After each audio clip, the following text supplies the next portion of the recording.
Olá, muito bom dia. Muito obrigado mais uma vez pela sua companhia. Está começando mais um programa Agronegócio e você vai ver agora. Mercado do boi gordo tem ganhado força ao longo dos últimos dias com a oferta decrescente de boiadas. Medida provisória reduz a alíquota paga pelos produtores do Fundo de Assistência ao Trabalhador Rural, FUNRURAL. Surtos de doenças causadas por alimentos poderiam ser inibidos com a garantia de água e ração mais limpas. Restrição na oferta deu sustentação aos preços do boi gordo em Mato Grosso. E vamos também falar sobre a contaminação do aquífero Guarani. E a doutora Fernanda Chaveiro da Silva, advogada, ela vai comentar sobre contratos agrários. O agronegócio está começando.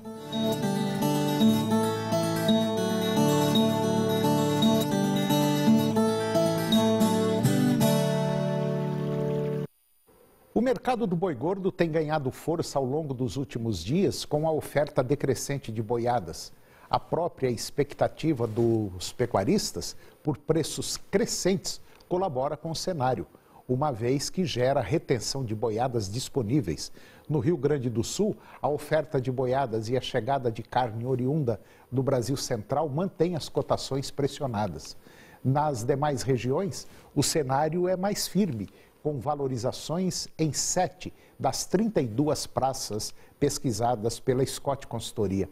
Para os próximos dias, com início de mês e alguma melhoria do escoamento, a expectativa aponta para a manutenção de viés positivo dos preços da arroba. Agora, do lado da oferta, não é esperado o aumento no curto prazo. E com a chegada da seca e uma maior venda de boiadas confinadas, esperada somente para o último trimestre.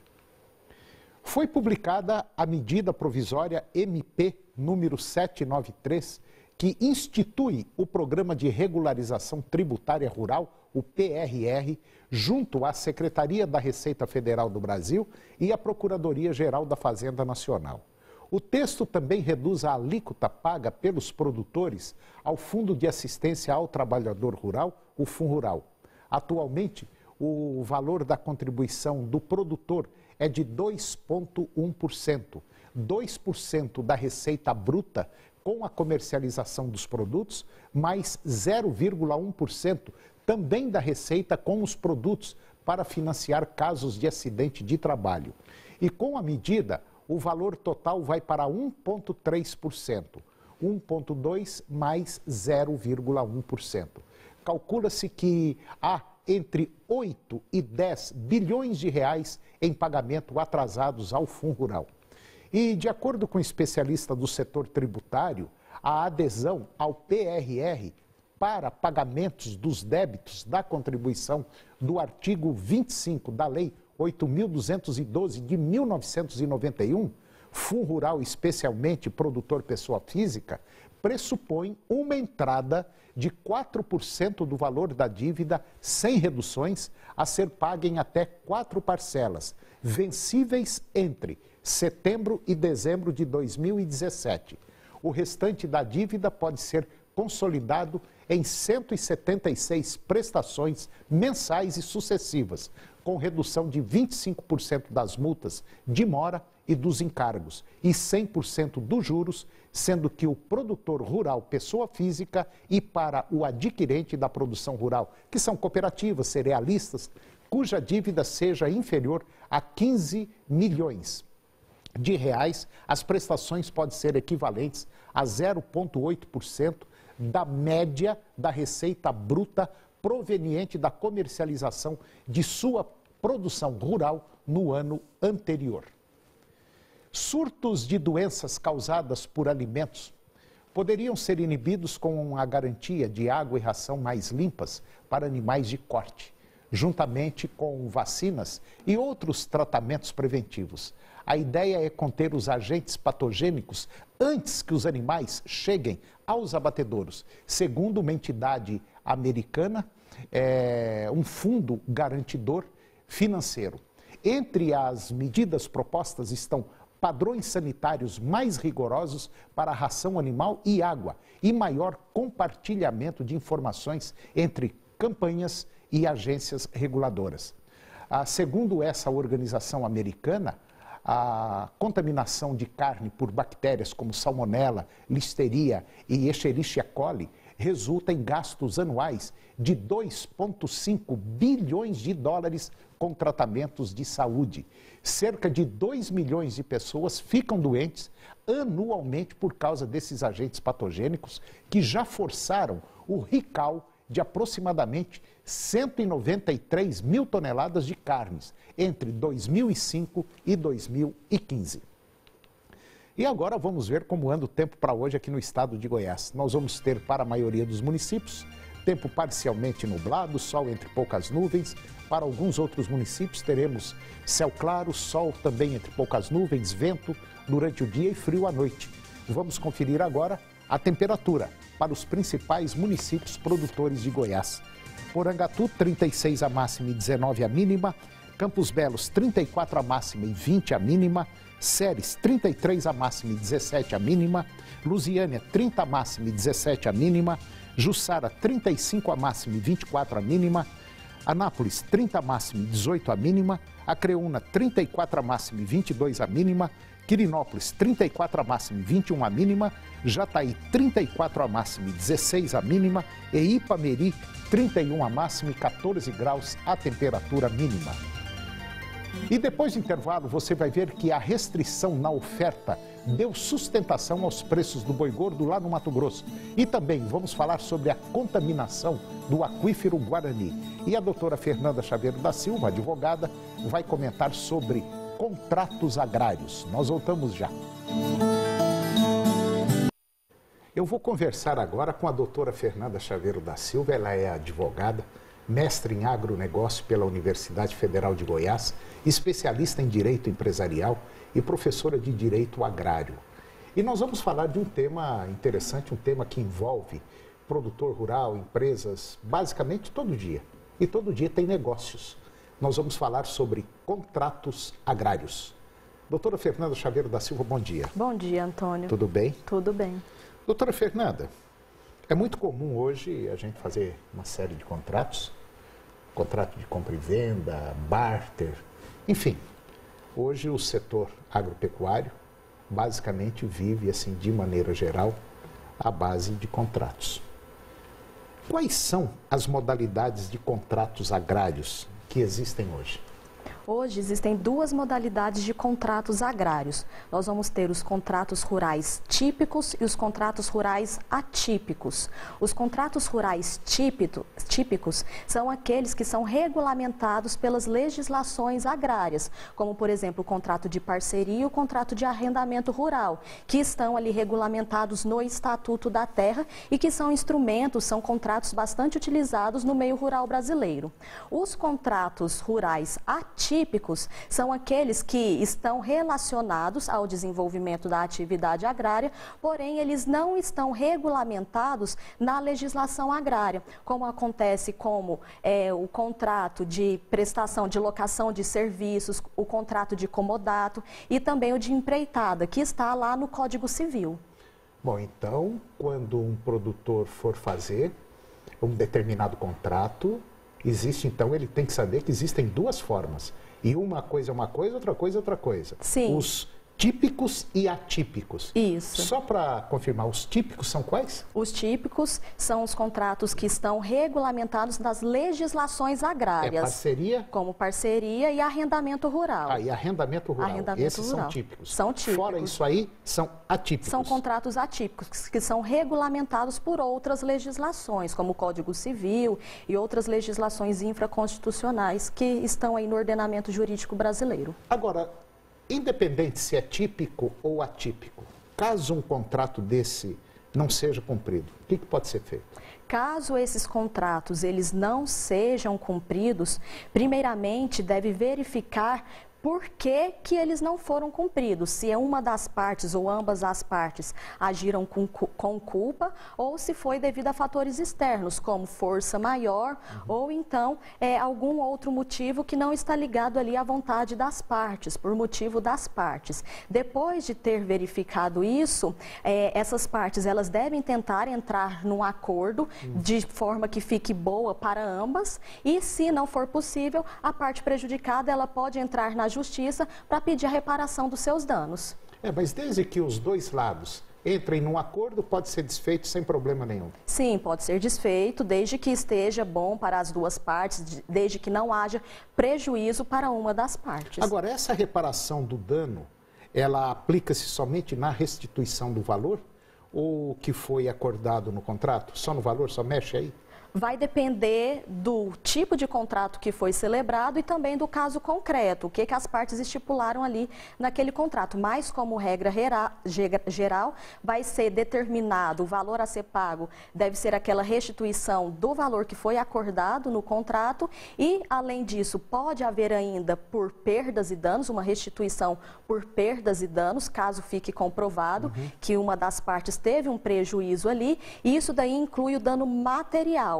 E, de outro lado, nós temos também o dano moral, que caso fique comprovado, também pode ser pleiteado, que é se uma parte entender que houve ali um dano em relação à sua imagem, à sua saúde, à sua liberdade, então pode-se pleitear isso daí, tanto dano material como dano moral. Dentre os contratos e dentre as decisões que foram já proferidas, o que vem incidindo mais é somente sobre o dano material.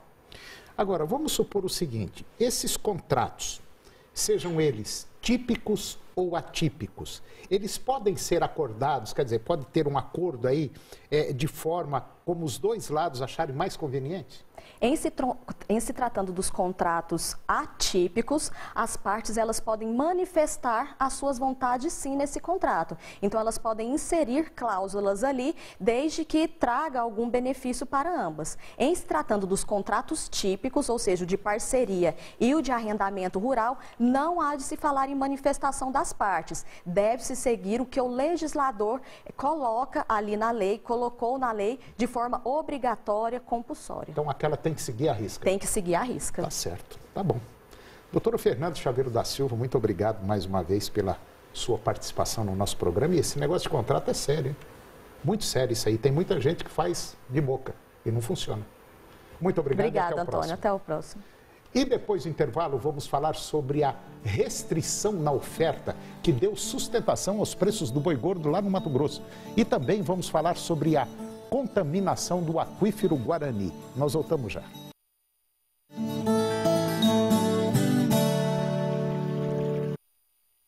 Os números são do relatório semanal do mercado do boi gordo, elaborado pelo Instituto Mato Grossense de Economia Agropecuária, o IMEA.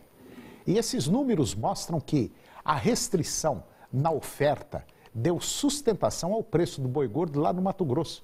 E esses preços voltaram a subir após 10 semanas seguidas de quedas. A média na semana passada ficou em R$ 114,99 por arroba, uma leve alta de 0,3%.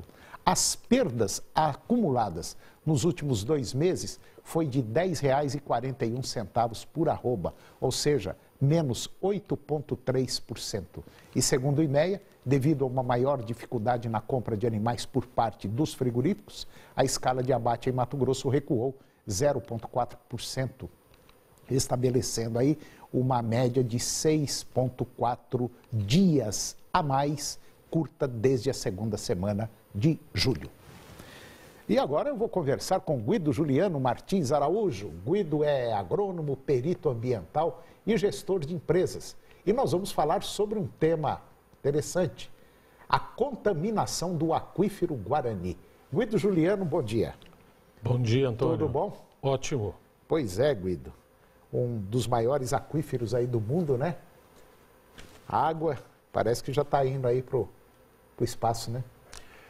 Seria a nossa última reserva de água doce e que o Brasil já utiliza essa água. Como exemplo, a cidade de Araçatuba, em São Paulo, ela é abastecida com águas do aquífero Guarani. Só que nós já começamos a assistir à contaminação desse aquífero no Paraná por conta da contaminação ali naquela região onde se produz a carne suína, né?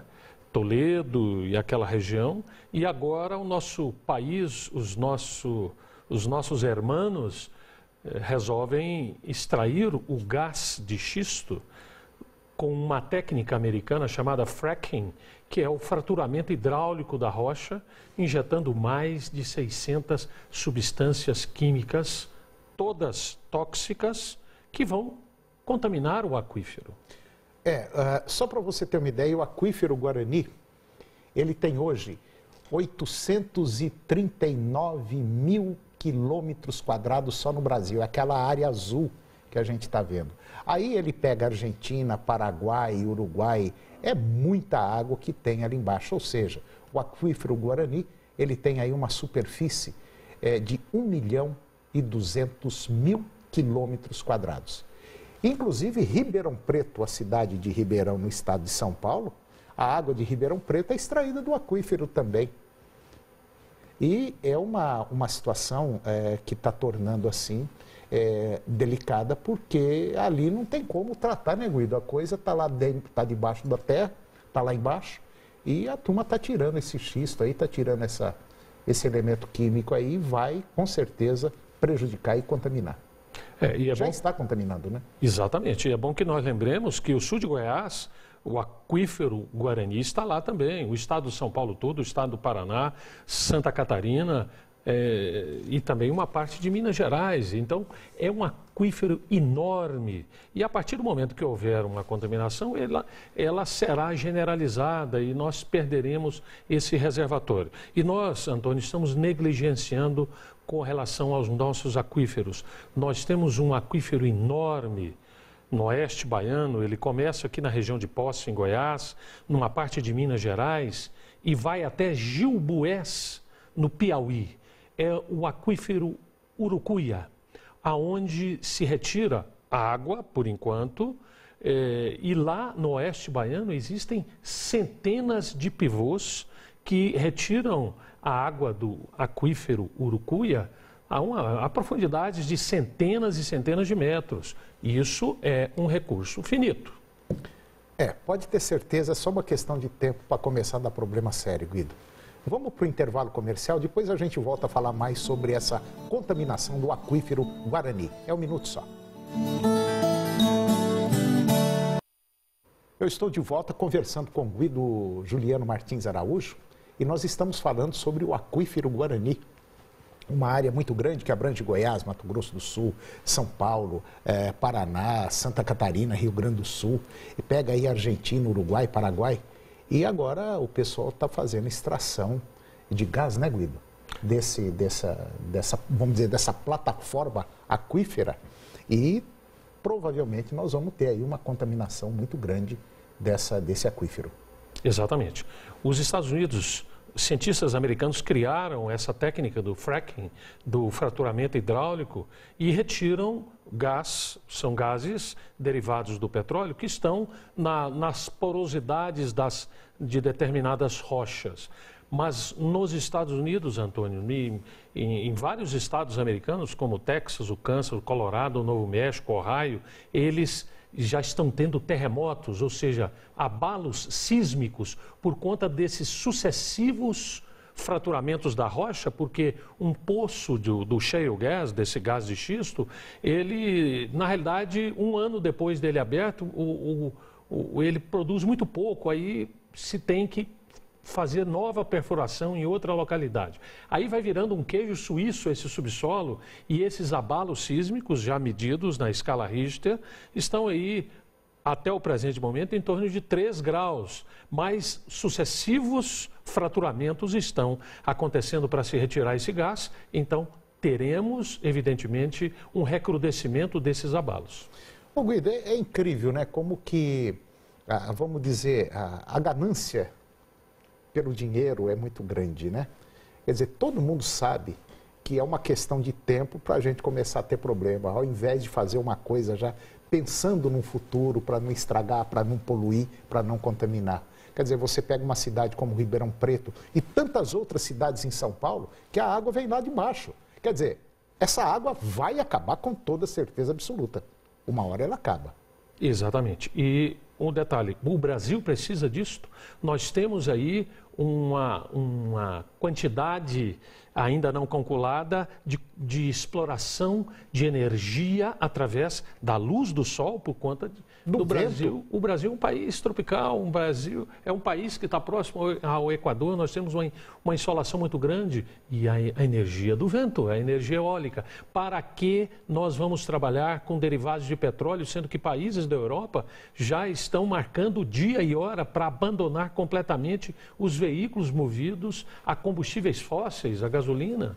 Todos serão elétricos e nós aqui vamos entregar isso aqui para os americanos, porque nós não temos a tecnologia para a exploração deste gás de xisto, mas os americanos têm. Eles virão aqui, vão extrair, vão acabar vão contaminar e assim por diante. Aqui nós temos tecnologia só para absolver presidente. Guido, muito obrigado pela sua participação no nosso programa, tema excelente, e até o próximo. Até a próxima. E o programa de hoje chegou ao fim. E eu termino com a seguinte mensagem: guardar ressentimento é como tomar veneno e esperar que a outra pessoa morra. Um grande abraço, um bom dia e até o próximo programa.